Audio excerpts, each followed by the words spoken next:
Hola, soy Maribel Paniagua y estoy aquí aprendiendo contigo sobre el diseño universal para el aprendizaje. Hoy te quiero compartir un libro de Carmen Alba Pastor que ella coordina, que se llama Diseño Universal para el Aprendizaje, Educación para Todos y Prácticas de Enseñanza Inclusivas. Lo iremos subiendo capítulo por capítulo, son 5 capítulos y hoy te comparto el capítulo denominado Educación Inclusiva y Enseñanza para Todos, el diseño universal para el aprendizaje, que escribe Carmen Alba Pastor.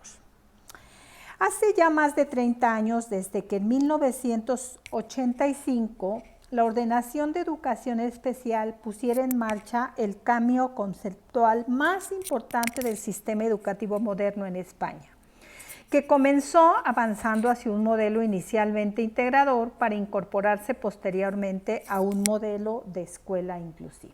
Esto mismo ocurrió aquí en México, en el que se encuentra en la actualidad. Este decreto está inspirado en el Movimiento Mundial para la Educación para Todos, iniciativa puesta en marcha en 1990 en la Conferencia Mundial sobre la Educación de Jomtien, Tailandia, en la que se asumió el compromiso de lograr una educación básica de calidad para todas las personas. Y aunque se han realizado esfuerzos y se han logrado avances desde entonces, en el reciente Foro Mundial de la Educación de Incheon en 2015, se ha puesto de manifiesto que aún se está lejos de haber conseguido este objetivo, según la UNESCO en 2015.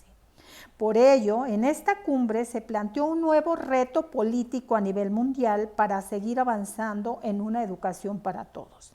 Y se aprueba la Declaración de Incheon, que pone como horizonte educativo 2030 hacia una educación inclusiva y equitativa de calidad y un aprendizaje a lo largo de la vida para todos. En esta declaración se hace especial hincapié en promover oportunidades de aprendizaje de calidad a lo largo de la vida para todos, en todos los contextos y en todos los niveles educativos. Y se resaltan conceptos clave como el acceso a la enseñanza en condiciones de igualdad, garantía de calidad, vías flexibles de aprendizaje y aprovechamiento de las ventajas y potencialidades de las TIC. Aunque también se han realizado avances, la educación inclusiva en nuestro sistema educativo es un concepto teórico y político aceptado, pero en la práctica dista mucho de ser una realidad.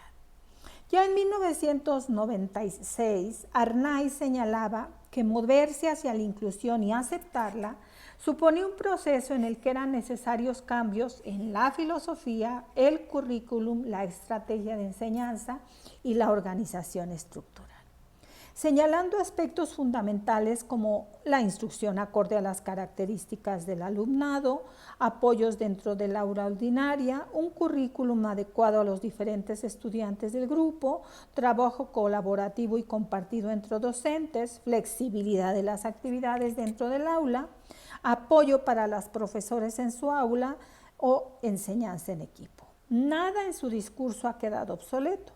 Todo lo que decía hace 20 años sigue siendo hoy en plena actualidad y queda por hacer. Hay experiencias puntuales que lo han puesto en marcha, que dan fe de que es posible y funciona. Pero no es el modelo o las prácticas generalizadas que permitirían hablar de la educación inclusiva como una realidad. Con frecuencia se observa que hay docentes que aplican la lógica de la homogeneidad y actúan como si no hubiera diversidad en sus aulas. O se actúa creando grupos paralelos dentro del aula entre los que tienen o no necesidades especiales. Pero son prácticas didácticas que no se pueden considerar inclusivas. Para responder a la diversidad desde planteamientos inclusivos, habría que aplicar la lógica de la heterogeneidad, que se fundamenta en reconocer, admitir y aceptar las diferencias humanas como un hecho natural e inevitable con el que debemos aprender a convivir también en las aulas y los centros educativos, de acuerdo con Montaner hacia 2010.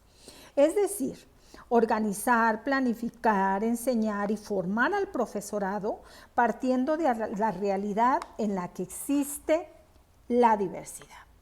Después de todos estos años de educación inclusiva, no hay un elemento que sea consolidado con claridad, y es que los alumnos se escolarizan en el aula regular sin que los cambios organizativos, didácticos y en la formación de los docentes que deberían haberla acompañado se hayan producido. Vamos ahora a revisar el subcapítulo El reto de la enseñanza para todos, dar respuesta a la heterogeneidad. La escolarización de todos los estudiantes en las aulas regulares, unida a factores como los movimientos migratorios y la crisis económica, entre otros, han dado lugar a una situación de diversidad en las aulas nunca antes conocida. Esta diversidad es un reflejo de la que existe en la sociedad, y en las diferencias personales y funcionales se añaden otras de carácter sociocultural que influyen en la realidad del aula. Los estudiantes difieren en sus habilidades, en los conocimientos, experiencias previas y en muchos casos en las lenguas y culturas de procedencia. Hay estudiantes en riesgo de exclusión social por pobreza, por discapacidades físicas o problemas de aprendizaje, entre otras fuentes de diversidad. Pero esta complejidad que existe en el contexto escolar y que requiere de respuestas didácticas complejas, organizativas y metodológicas para garantizar el acceso a oportunidades de aprendizaje equitativas a todos los estudiantes, todavía no está resuelta. Complejidad que no es sinónimo de dificultad, sino de pluralidad, variedad y flexibilidad. Ante esta situación, el reto es lograr que esta educación sea de calidad y responda a las necesidades de los estudiantes, de todos ellos. Y esto supone responder a necesidades muy diferentes. La mayoría de los estudiantes con necesidades educativas o de apoyo educativo están en las aulas regulares y reciben servicios de apoyo fuera del aula durante algunos periodos del día o solo algún día de la semana, por lo que la mayor parte del tiempo están en el aula regular y participan del currículum general con los docentes regulares. Pero el mero hecho de proporcionar acceso y que estén en estas aulas no asegura que vayan a ser aceptados en todos los contextos y que puedan participar de forma adecuada o que puedan tener resultados comparables. Garantizar el acceso al currículum de todos los estudiantes desde la perspectiva de la educación inclusiva es un reto con una doble vertiente. El componente académico para que los estudiantes puedan participar de forma plena e interaccionar con los compañeros en actividades de aprendizaje y compartiendo el currículum dentro del aula regular, y el componente social, fundamental para el desarrollo de los estudiantes, tanto en los aspectos emocionales y para la motivación, como en el sentido de justicia social que ello significa. Los cambios en el modelo inclusivo de enseñanza y en la diversidad existente en las aulas no han venido acompañados de cambios didácticos y curriculares, ni de la organización escolar en los agrupamientos, los tiempos y los espacios. Tampoco de los recursos humanos y materiales, ni de una formación sistemática y específica en las nuevas competencias que la complejidad de esta situación requiere. Ni a los docentes del servicio, ni en la formación inicial, esto es decir, en las normales. Se espera que los docentes que enseñen a un alumnado bastante heterogéneo, pero se utilizan las mismas estructuras escolares, prácticamente el mismo currículum y los modelos tradicionales de enseñanza, que ya han demostrado que no sirven para responder a estas nuevas realidades educativas y a las necesidades de los estudiantes. Y esto pues lo afirman Rose y Meyer, Connie, Carnine, Jiménez, Graf y Rose. El modelo del currículum único y rígido, igual para todos los estudiantes, pensado para un inexistente estudiante medio, no sirve para responder a la nueva situación escolar caracterizada por la diversidad de estudiantes y de necesidades para el aprendizaje. Es imprescindible que las prácticas de enseñanza incorporen la flexibilización del currículum y metodologías didácticas y abiertas que donde tengan cabida diferentes formas de aprender y se aborden las necesidades de aprendizaje de todos los estudiantes, como propone el diseño universal para el aprendizaje. El apartado 3 del capítulo se llama El origen del diseño universal para el aprendizaje. Al analizar los procesos de innovación que podrían justificar los cambios en educación, en general y sobre la incorporación de las tecnologías, Rose, Meyer y Hitchcock identificaron el papel de los estudiantes en los márgenes, los que de forma imaginaria se situarían en los extremos de la curva normal, aquellos para quienes los currículas tradicionales son claramente ineficaces, reconociendo su papel como un elemento clave que ha llevado y lleva de manera sistemática a repensar la educación. La necesidad y urgencia de que se produzcan cambios en los modelos didácticos se debe en parte a la incapacidad de las escuelas para satisfacer las necesidades de un número cada vez mayor de estos estudiantes que se encuentran en los márgenes. Aquellos que de forma imaginaria estarían situados en los extremos de la curva normal, para quienes es difícil e imposible el dominio del texto impreso en el que se basa la mayor parte de la enseñanza y del aprendizaje. Y aunque en ocasiones se trata de restarles importancia por ser un número reducido en cualquier clase, se trata de una minoría significativa y persistente de personas que por diferentes motivos pueden considerarse discapacitadas para los textos impresos, bien sea a causa de una discapacidad visual, problemas de aprendizaje, por otras discapacidades sensoriales o motoras, o por falta de una metodología pertinente.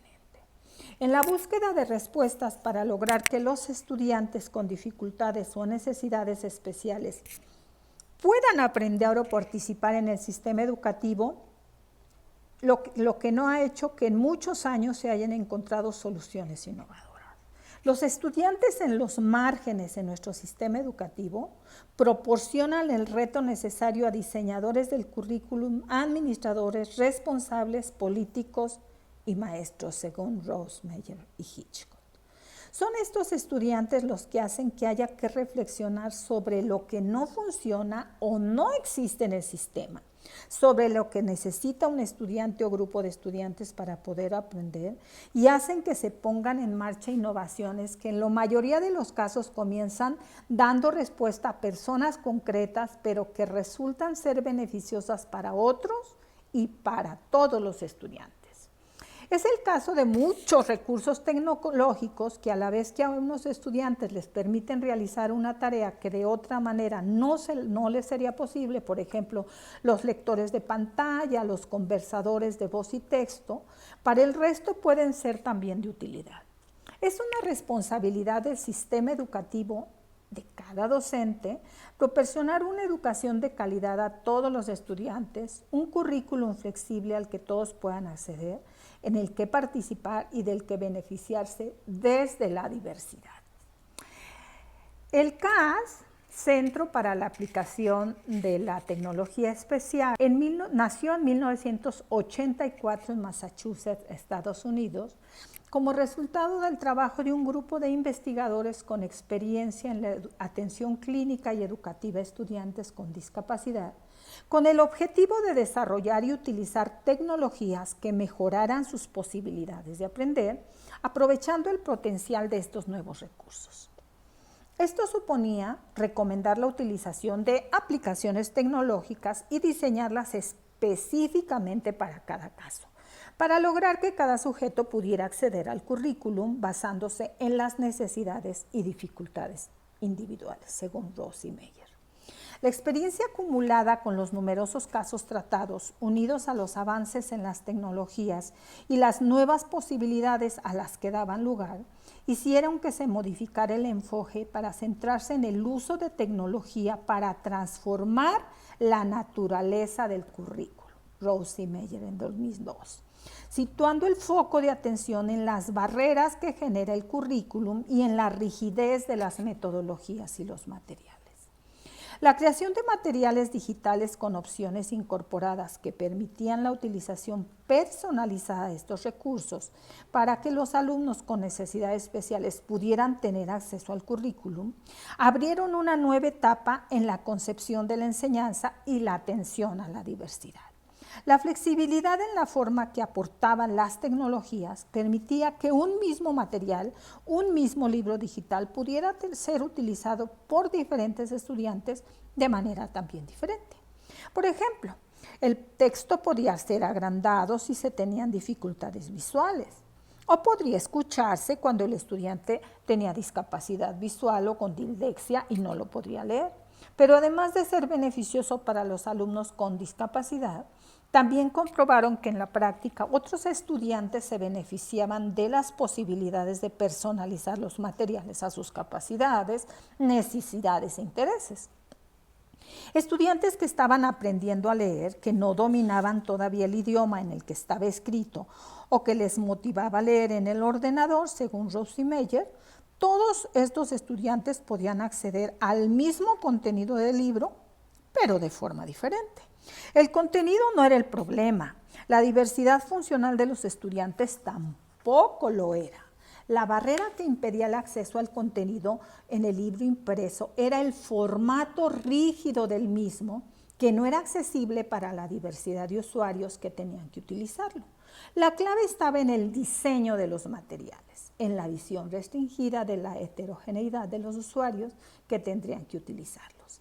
A partir de estas experiencias comprendieron que las barreras para el aprendizaje no son inherentes a las capacidades de los estudiantes, sino que surgen de las interacciones de estos con materiales y métodos rígidos y poco flexibles.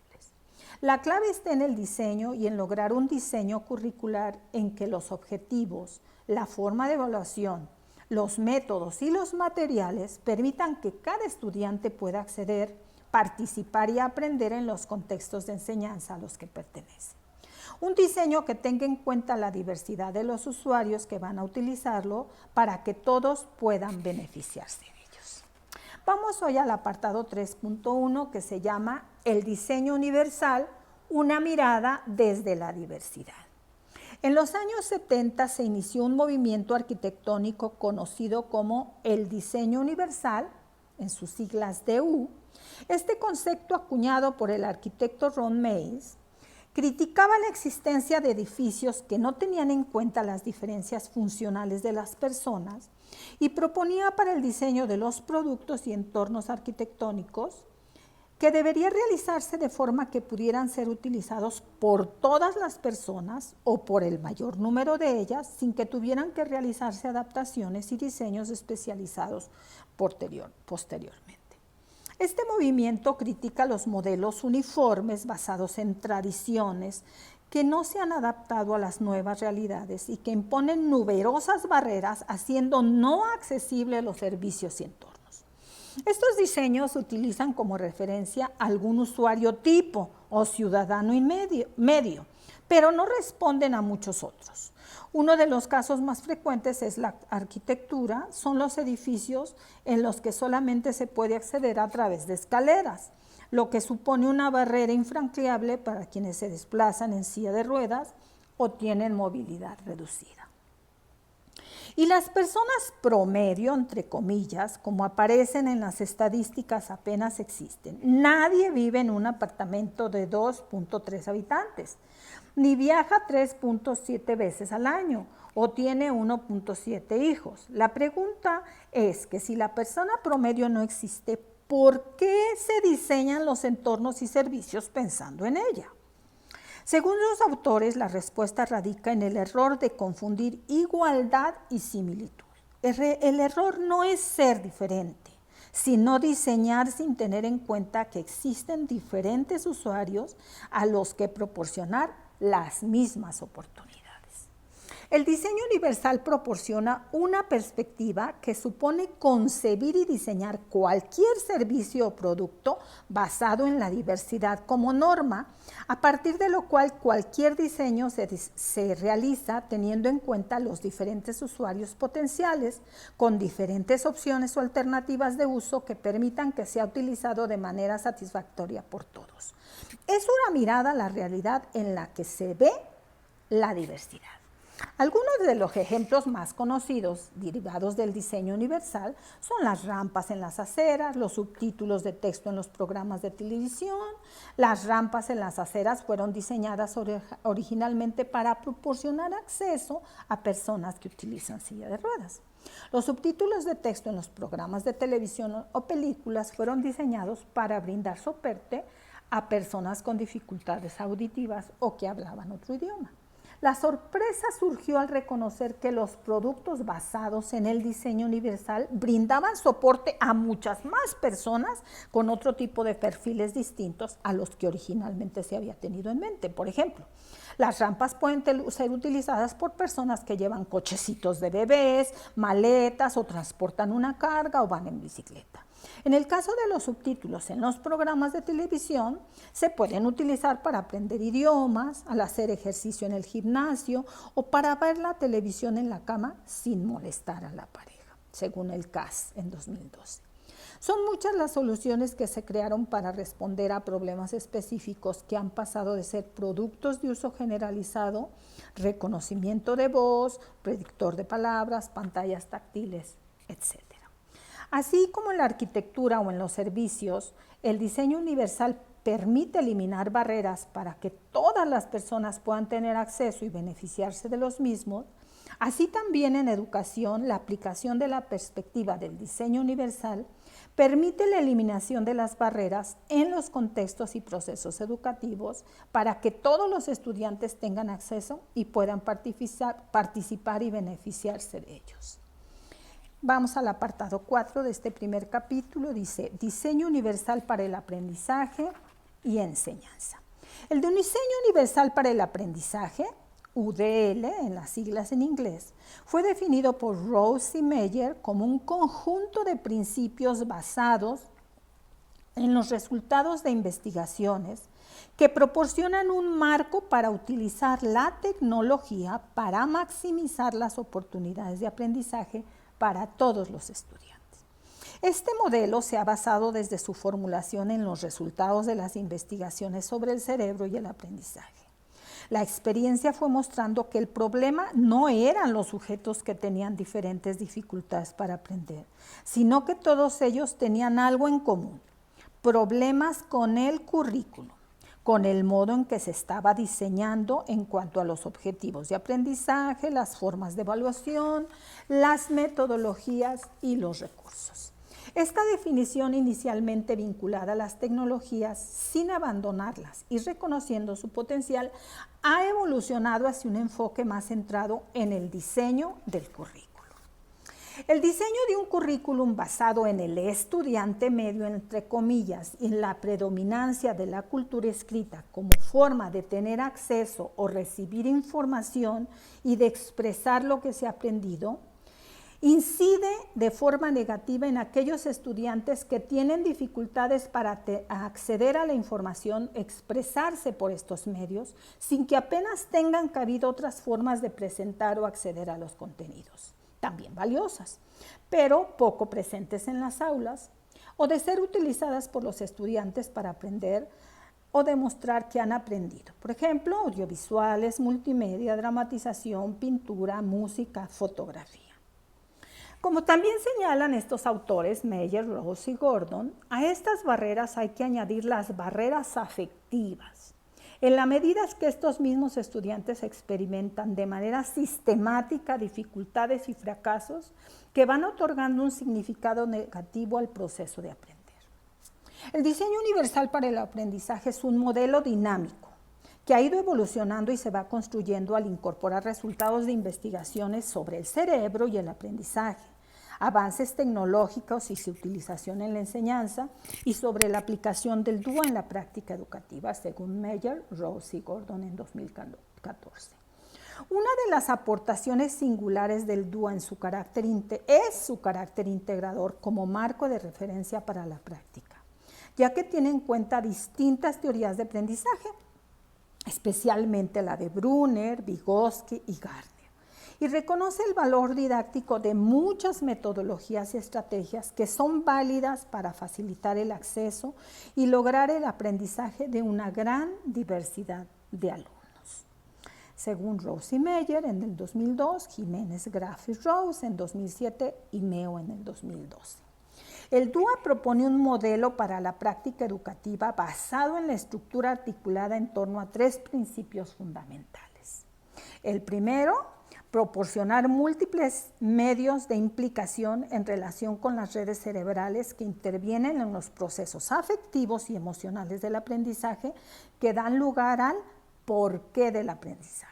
El segundo es proporcionar múltiples medios de representación relacionados con las redes cerebrales que intervienen en los procesos de percepción de la información, el qué del aprendizaje. Y el tercero, proporcionar múltiples medios de acción y expresión en relación con las redes estratégicas del cerebro que intervienen en las acciones realizadas para lograr el aprendizaje y expresarlo, el cómo del aprendizaje. Estos 3 principios se derivan de las 3 redes neuronales implicadas en el aprendizaje que se presentan en el próximo capítulo. Esperamos que nos quieras acompañar en el siguiente capítulo, que quieras suscribirte, que le des un like y que te quedes con nosotros y compartas. Gracias por estar aquí. En nuestro siguiente capítulo compartiremos fundamentos neurocientíficos del diseño universal para el aprendizaje, cerebro, aprendizaje y enseñanza.